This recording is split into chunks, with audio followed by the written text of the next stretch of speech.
दोस्तों, नए नए पशुपालक यानी कि जो नई नई डेयरी फार्म खोलते हैं वे आखिर फेल क्यों हो जाते हैं। नई डेयरी फार्म बर्बाद क्यों हो जाता है। आज इसी विषय पर हम चर्चा करने वाले हैं। आखिर क्या कारण है कि नई डेयरी फार्म को लोग चला नहीं पाते, वह फेल हो जाता है। सारे कारणों को मैं आज बताने वाला हूं एक एक करके, तो वीडियो में हमारे साथ अंत तक जरूर बने रहेगा। तो चलिए जल्दी से शुरू करते हैं। दोस्तों, बहुत सारे लोग क्या करते हैं कि सोचते हैं कि डेयरी फार्म में बहुत ज़्यादा मुनाफा है, बहुत ज़्यादा कमाई है। वे सिर्फ पैसा देकर इस बिज़नेस में आ जाते हैं और खुद की डेयरी फार्म शुरू करते हैं। वे क्या करते हैं कि कर्जा लेते हैं और बिज़नेस को शुरू करते हैं, तो ऐसे में वे बर्बाद हो जाते हैं। वे कर्जा चुका नहीं पाते और उनका सारा धंधा बर्बाद हो जाता है। वे पैसे का सही उपयोग नहीं कर पाते। जिस चीज़ में खर्च करना है पैसा, उसमें खर्च नहीं करते। वे फालतू चीज़ों पर जो है पैसा खर्च कर देते हैं और उन पर बहुत ज़्यादा कर्ज आ जाता है। तो दोस्तों, आप कोई भी बिज़नेस करें, डेयरी फार्म शुरू करें या फिर कुछ भी, कर्जा ले रहे हैं तो बिल्कुल सोच समझकर पैसे को खर्च करें। और मैनेजमेंट आपको आना चाहिए, कितना पैसा आप लगा रहे हैं, कितना पैसा उससे आ सकता है, सब कुछ आप पहले देख लें, समझ लें,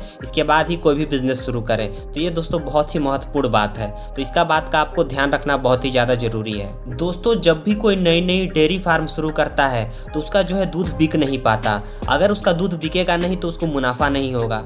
सारा मुनाफा जो है दूध पर टिका हुआ है, तो ऐसे में दूध का बिकना बहुत ही ज़्यादा ज़रूरी है।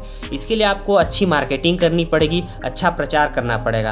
आपका सारा दूध बिकना ज़रूरी है और दूध बिकना ही ज़रूरी नहीं है, दूध का सही कीमत भी मिलना बहुत ही ज़्यादा ज़रूरी है। अगर आपको दूध का सही कीमत नहीं मिलेगा तो आप जो है घाटे में चले जाएंगे। तो यही भी बहुत महत्वपूर्ण पॉइंट है दोस्तों, सारा चीज़ इसी पर टिका हुआ है। दोस्तों, जब भी कोई नई नई डेयरी फार्म शुरू करता है, पशुपालन का काम शुरू करता है, तो उसे गायों के बारे में ज़्यादा अच्छी जानकारी नहीं होती।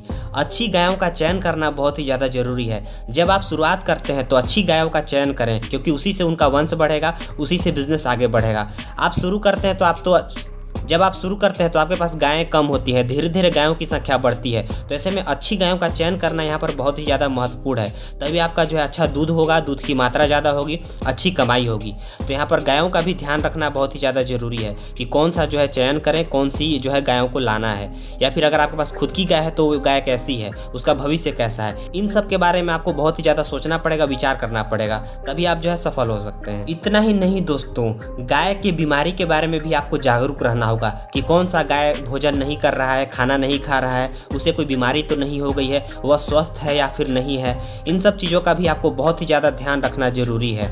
और साथ ही साथ दोस्तों, गायों को हरी चारा बहुत ज़्यादा देना जरूरी है। अगर गाय घास नहीं खाएंगे तो उनका स्वास्थ्य अच्छा नहीं रहेगा। तो इसीलिए दोस्तों उनको हरा चारा देना भी बहुत ही ज़्यादा जरूरी है। उनको चारा मिलेगा तो वे स्वस्थ रहेंगे। दोस्तों, उनको पशु आहार मिल रहा है या फिर नहीं मिल रहा है, उनका भोजन का मात्रा कितना है, इन सब का मैनेजमेंट भी बहुत ही ज़्यादा जरूरी है। तो इन सब का भी आपको देखभाल करना पड़ेगा। दोस्तों, जब भी आप शुरू करते हैं तो आपको मैनेजमेंट नहीं आता कि कितना वे भोजन कर रहे हैं, कितना खर्च हो रहा है डेयरी फार्म में और उससे कितनी आमदनी हो रही है। आमदनी और खर्च को मेंटेन करना बहुत ही ज़्यादा जरूरी है कि आप कितना पैसा कमा रहे हैं, कितना पैसा लगा रहे हैं। इन सब का सारा हिसाब किताब होना जरूरी है, तभी आपको पता चलेगा कि आपको कितना प्रॉफिट हो रहा है, कितना घाटा हो रहा है, कितना फ़ायदा हो रहा है, तभी आपको सब कुछ पता चलेगा।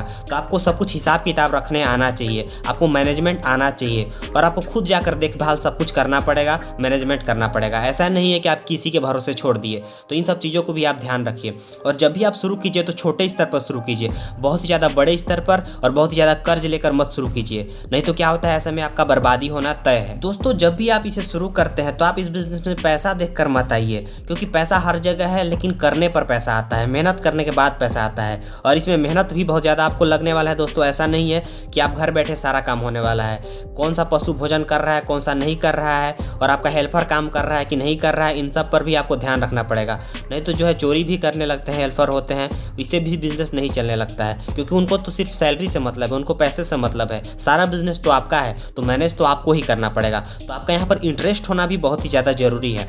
अगर आपको मन नहीं करता है काम करने के लिए, तब तो आपका बिजनेस बिल्कुल भी नहीं चलने वाला है, आप फेल हो जाएंगे। तो आपका इंटरेस्ट होना भी यहाँ पर बहुत ही ज़्यादा इंपॉर्टेंट है। और गायों को लेकर आपको बहुत ही ज़्यादा जागरूक रहना पड़ेगा कि गाय दूध दे रही है तो कितना दे रही है, नहीं दे रही है तो क्यों नहीं दे रही है, कहीं उसको कोई बीमारी तो नहीं हो गया, भोजन कर रही है या फिर नहीं कर रही है, और भी बहुत सारी जो चीज़ें होती है आपको ध्यान रखना पड़ेगा, आपको खुद वहाँ पर जो है हाजिर रहना पड़ेगा। ऐसा नहीं कि कहीं और चले गए हैं आप और आपको कुछ पता ही नहीं है, आप किसी दूसरे के भरोसे सारा बिजनेस छोड़कर चले गए, तो ऐसा नहीं हो सकता है। तो दोस्तों इन सब चीज़ों का भी आपको ध्यान रखना बहुत ही ज़्यादा ज़रूरी है। फिर से मैं एक बार बोलना चाहूँगा कि मैनेजमेंट बहुत ही ज़्यादा यहाँ पर ज़रूरी है। अगर आप मैनेज नहीं कर सकते हैं तो सारा चीज़ चौपट हो जाएगा। दोस्तों अगर आप इसे छोटे स्तर पर शुरू करते हैं तो आप धीरे धीरे मैनेज करना सीख जाएंगे, धीरे धीरे बिजनेस आगे बढ़ेगा, प्रॉफिटेबल होगा। नहीं तो ऐसे में आप बहुत सारा सीधे पैसा इन्वेस्ट कर देंगे, पैसा लगा देंगे और जो है सब कुछ आपका जो है बर्बाद हो जाएगा। तो ऐसा नहीं है, धीरे धीरे आगे बढ़िए, छोटे स्तर पर शुरू कीजिए, आपको मुनाफा जरूर होगा, नहीं तो जो है सब कुछ बर्बाद हो जाएगा। दोस्तों अगर आपका कोई भी सवाल है तो कमेंट बॉक्स में जाकर कमेंट करके पूछिए, हम उसका उत्तर जरूर देंगे। मिलते हैं नेक्स्ट वीडियो में। वीडियो को लाइक कीजिए, कमेंट कीजिए और शेयर कीजिए। धन्यवाद।